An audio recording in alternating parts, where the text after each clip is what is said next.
From YouTube boxing champion to Twitter crybaby, KSI's entire empire is crumbling faster than a house of cards in a hurricane. Once hailed as the king of British YouTube, he's now drowning in a sea of his own tears, all because of a lunchbox. That's right, a lunchbox. KSI's latest venture, Prime Hydration's Lunchly, has sparked a firestorm of controversy. KSI went from YouTube's golden boy to its biggest laughingstock, all because he couldn't handle a single tweet from Minecraft legend DanTDM. It all started with a simple idea: revolutionize the lunch game for kids. KSI, along with his newfound besties, Logan Paul and Mr. Beast, decided to launch Lunchly, a supposedly healthier alternative to Lunchables. Little do they know, this decision would be the catalyst for KSI's spectacular fall from grace.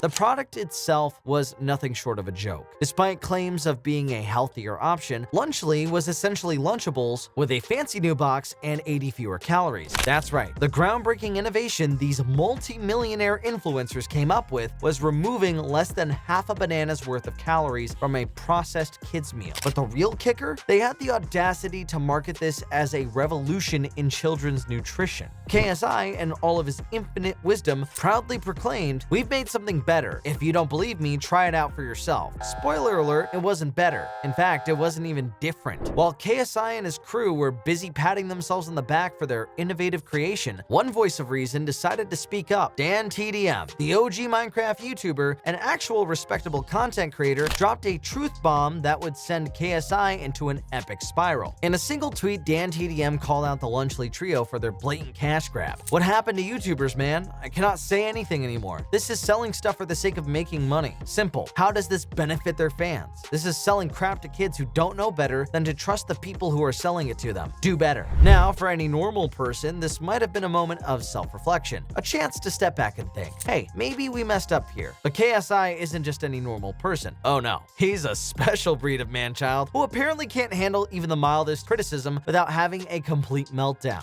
Instead of taking DanTDM's words to heart, KSI decided to embark on a Twitter rampage that would make even the most unhinged internet trolls blush. It was as if someone had flipped a switch in his brain from successful YouTuber to petulant toddler in the blink of an eye. If you just type in DanTDM sweets, there's countless of videos of him eating sweets, promoting sweets to his audience, but cool.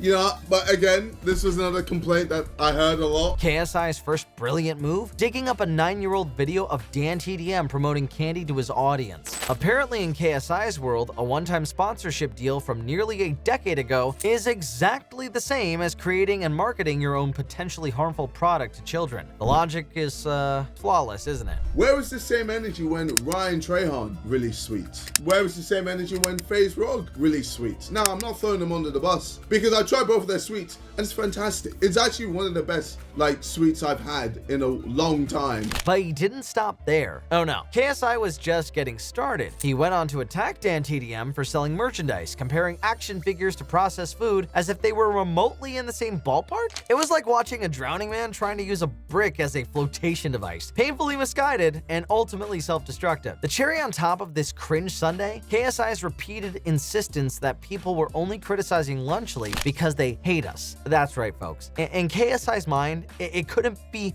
possibly because he made a mistake. No. It had to be because the entire internet had banded together in a vast conspiracy to bring him down, all over a lunchbox. Yeah, you heard that right. As the days went on, KSI's tweets became increasingly unhinged. He attacked other YouTubers, played the victim card, and even tried to deflect criticism by bringing up completely unrelated problems and products from other creators. It was a masterclass in how to not handle a PR crisis, and the internet was loving every second of it. The memes were going crazy, I swear. If KSI thought Twitter was bad, he was in for a rude awakening when he decided to address the controversy on his own subreddit. In a video titled "Everybody Hates Us Right Now," KSI had made a meager attempt to defend Lunchly and his actions. The result? A complete and utter disaster. The video was a train wreck from start to finish. KSI alternated between forced laughter and whining about how unfair everyone was to him. He doubled down on his attacks against DanTDM, completely missing the point of the criticism and instead focusing on irrelevant details from years ago. But the real story wasn't KSI's pathetic attempts at damage control. It was the reaction from his own fans. The video was ratioed into oblivion, with dislikes far outnumbering likes. The comment section was a bloodbath, with even diehard KSI supporters expressing their disappointment and frustration in his behavior. One fan summed it up perfectly. "I've been a fan for years, but this is just embarrassing. You're a grown man having a meltdown over a tweet about a lunchbox. Get it together, JJ." The subreddit, once a bastion of KSI support, turned into a hotbed of memes and criticism. Fans who stood by him through controversies in the past were now openly mocking him. It was clear that KSI had crossed a line, and his audience was no longer willing to give him a free pass. As if KSI's meltdown wasn't entertaining enough on its own, his business partner and former rival, Logan Paul, decided to throw his hat into the ring, in a move that surprised absolutely no one. Logan came to KSI's defense, with all the grace and intelligence of a concussed sloth. These motherfuckers are complaining about a lunchbox. These motherfuckers are complaining about a lunch kit. That's what this whole thing is about. Yeah, they a are. lunch kit. There's way more crazier things happening in this world, but people want to go in on this lunch kit.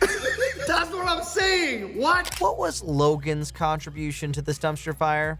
I'll give you a moment. A video where he essentially parroted KSI's talking points while adding his own special brand of idiocy to the mix. He claimed that the criticism was just jealousy, that people were hating on their success, and that Lunchly was actually doing the world a favor by existing. Yeah, very classy, Logan, very classy. But the real kicker came when Logan tried to explain the science behind Lunchly. In a moment that will live in internet infamy, he proudly proclaimed that their product was superior, just like Lunchables. But bro, Lunchables is on a completely different level. You can't even sit in the line where Lunchables are. As the backlash continued to mount, KSI finally seemed to realize that maybe, just maybe, he'd messed up a little bit. In a move that was clearly designed by a PR team in full panic mode, he decided to issue an apology on Twitter. The tweet read, "A lot has happened these past few days online, so I'm addressing everything below." Sounds promising, right? Well, hold on to your hat, folks, because this is where it gets truly pathetic. When users clicked the link to the tweet, expecting some kind of heartfelt apology or at least an acknowledgement of wrongdoing, they were instead redirected to a pre-save page for KSI's new single, Thick of It. That's right, in the middle of the biggest controversy of his career, with fans turning against him left and right, KSI, in his ever-growing wisdom, thought that the best move was to use the situation to promote his music. It was on a level of tone deafness that would make even the most out-of-touch celebrity cringe. And it sounds like it comes out of an early 2000 Disney's movie. The backlash was swift and merciless. Fans who had been holding out hope that KSI might redeem himself were now fully convinced that he cared more about his bank account than his integrity. The community notes feature on Twitter had a field day, with users quickly pointing out the deceptive nature of the apology. As the Lunchly controversy continued to spiral out of control, it wasn't just KSI's reputation that was taking a hit. Reports began to surface that Prime, the hydration drink that he launched with Logan Paul, was now being sold on clearance in some stores. While it's unclear whether this was directly related to the Lunchly fiasco or just a coincidence, the timing couldn't have been worse for KSI. The image of his prized product being sold at discount prices only add fuel to the fires of his critics, who were quick to point out that maybe, just maybe, his business acumen wasn't as sharp as he thought. But the real damage wasn't to KSI's wallet, it was to his legacy. Once seen as a scrappy underdog who'd worked his way to the top through sheer determination, KSI was now being viewed as another greedy influencer willing to sell out his young fans for a quick buck. So, what do you think? Will DanTDM take down the whole KSI empire or not? Share your thoughts in the comments section down below, and don't forget to subscribe.